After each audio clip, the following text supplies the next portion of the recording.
ఈ రాళ్ళగుట్ట, ఈ చెట్టు ఏంటి? అవును బాబు, ఆ తల్లి చనిపోయిన చోటే ఇది. చనిపోయిన కొన్ని నెలల తర్వాత ఈ చెట్టు మలిచింది. అప్పటి నుంచి ప్రజలందరూ ఈ చెట్టుకి పూజలు జరుపుకుంటున్నారు. కొన్ని వందల గ్రామాల్లో ఆ మహాతల్లి వెలిసింది. ప్రతి ఏటా ఆమె పేరుతో తిరణాలు, జాతరలు జరుపుకుంటున్నారు. అలా జరుపుకుంటున్న ఒక ఊరి జాతర చూడండి.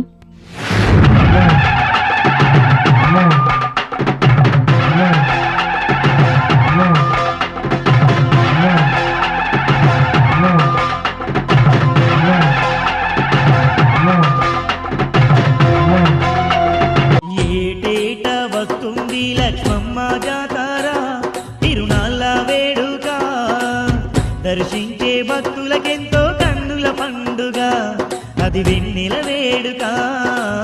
ఏటేటా వస్తుంది లక్ష్మమ్మ జాతర, తిరునాళ్ళ వేడుక.